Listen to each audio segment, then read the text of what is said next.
She was the original Queen City of the South, where Spanish colonial churches and centuries-old houses galore.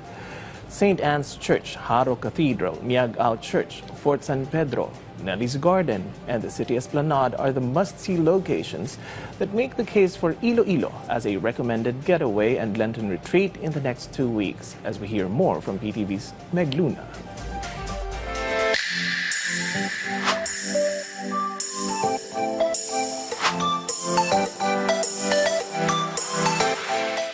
In addition to the delicious seafood and the well-known lapas bachoy,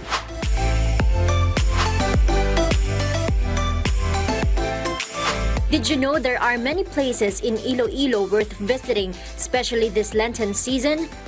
7 minutes from Iloilo Airport, one can visit the Haro Cathedral in the city. This church is different from the others because it has a separate bell tower on the other side of the street, a setup by design due to the frequent earthquakes experienced in the area. The church is historical because Father Graciano Lopez Jaina, known for his publication La Solidaridad, was also baptized here. Another hour on the road and one reaches Miagao Church, which features detailed Baroque or European architecture. It was built before the first Spanish priest arrived in the country in 1734.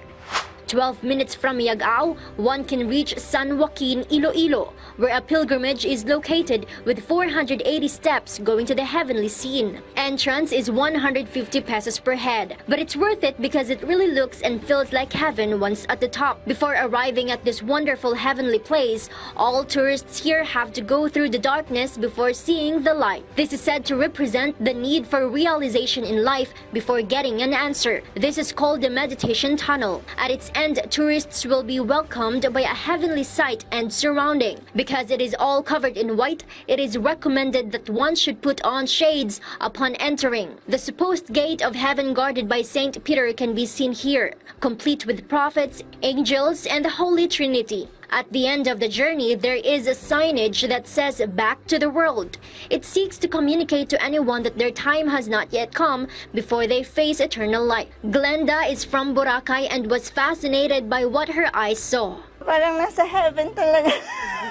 Ang saya, yes, ng pakiramdam. Pa-Holy Week naman since, kaya and then nandito naman din, kaya sumadya na dito. According to the management of the farm where the pilgrimage is located, before the pandemic hit, up to 7,000 people visited every day. And this Lenten week, the number of visitors to the place is expected to reach 3,000 daily. Meron ma'am, may mga bumalik dito eh. Merong mag-asawa dati na 10 years na kinasal tapos pumunta dito.